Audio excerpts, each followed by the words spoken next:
Welcome back. I am so delighted because I have a very old friend, and not in age, but we've known each other a long time. Yeah. Mr. Gary Archibald from the Weather Network. Holy schmoly. I've got some friends.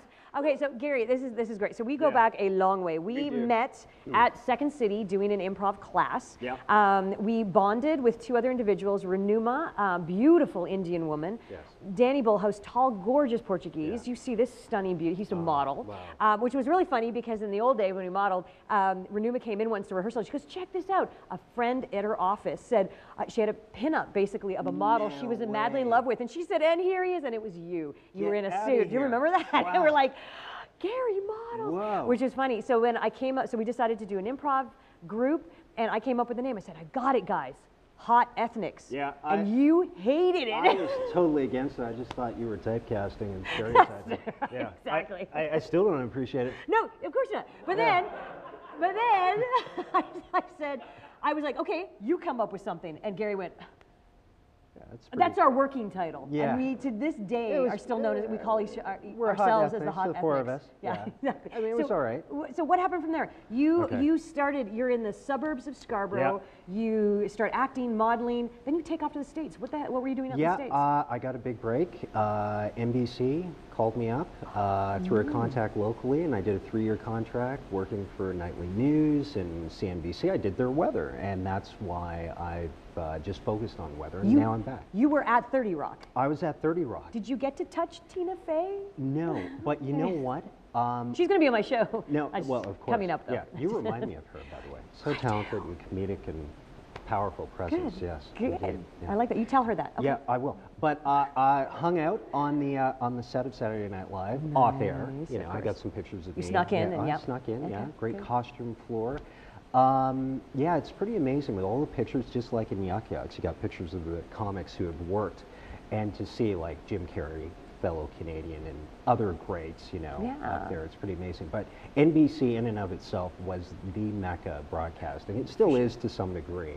And it was just an honor. And being Canadian, you know, people talking about my accent. What accent are you talking about? New Yorkers have an accent. Right. You know what I'm talking about? Yeah. I'm from Jersey. Get me some coffee. I mean, what is that? I would say stuff like, yeah, I'm Canadian, and you know what? An igloo isn't really a house. It's made of snow. Right. Okay, tell the Inuits that. No, I'm telling you, it is a house, crazy. Gary. No, well, actually, you know, that's true. Yeah. Well, they mean like brick and, you know, mortar. Yes, like all year round. They think we're always. You guys live in real houses. Exactly, which is crazy. Okay, so what brought you back to Canada?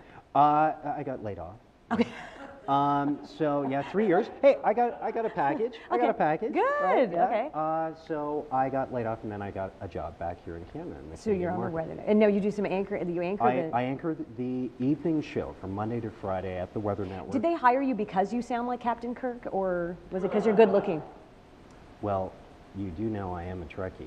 So I take that as a compliment. You remember? I don't remember. No, you just acted like Captain Kirk in every scene. So. Bones, Jim. I mean, all that stuff. Come on, you gotta love Captain Kirk. Absolutely. No, my voice does not offend Americans regionally. Oh. Like, I could be working, and I think most Canadians fall into that category, especially if you're from the east. So it's not harsh on the ears, what you're saying? It's not harsh on the ears. Wow. It's sort of down the middle, so they guess, like, where are you from? Upper Midwest, the Ohio Valley, the Southeast. Well, probably not the Southeast. Because I don't offend, I can work pretty much anywhere. That's awesome. Speaking of offending people, I used to offend this man all the time. He was the brunt. We have a clip. We have a clip. We do have a clip that I brought in that you have not seen in years. Right, this is an improv scene that we did at my house. It was at my old house. We used to do these great rehearsals weekly, invite all the improv buddies from Second City that were all in the training center together, and we did this particular clip. It's a movie trailer that we came up with. Dear and God. You at home are going to watch a little bit right, of this as well. This is. Black man at Harvard. Waiting for Gil Ruffman.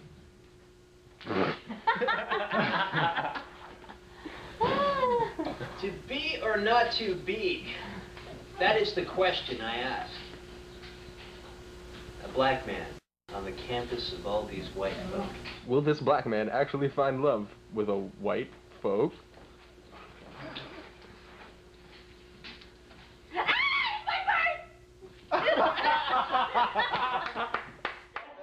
That's fantastic. And it keeps going. Okay, you know what? awesome. You know? I actually remember that. I was like stunned. I was thinking, you gave me nothing, but that was perfect. It was Yeah, great. It was yeah, wonderful. it was really good. And the thing is that I love that you had such a great sense of humor because we always brought it up. And I always find that anything that's serious, if you can bring some humor into it, it lightens a little bit. And I just remember this other story, this other time when I started going on about, because of your mix, and I was going to, be a mulatto, and you were like, Stephanie, that's very racist. When the Spaniards came over, you gave me this whole thing about the slave, and I was like, what? Hey, you got to know your history. That's right. And then Renuma comes in, who's also dating Michael, is also, and I turned to her and said, Renuma, does Michael mind being called mulatto? And she went, no. And I turned to Gary and went, mulatto, mulatto, mulatto. He took it. Again, reasons to hold a grudge. That's right. But it was great. Oh, So we crossed so many lines and PC and all that stuff, but we understood and respect each other, and we, as a group, understood that there's humor in everything, and just find it and don't take yourself too seriously. And that's why when you say stuff like that, I see a clip like that, I'm laughing still. Oh, exactly. It brings back great memories. Exactly. Yeah, and if anything, if we I always find that if you ignore things, if you try to ice them over, pretend they're not there, it's going to fester. I agree. Bring it up to the surface, bring it out, laugh about it, and if anything, you're going to find that we're the same. Like, we have the same feelings, 100%. we have the same emotions, and if anything, we have the same sense of humor. Hey, if I cut myself, there's blood there.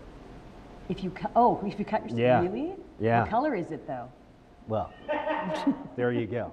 Oh, that's where the difference lies? No, that's what I mean. Like, you couldn't tell. Like, blood brothers, right? It's red.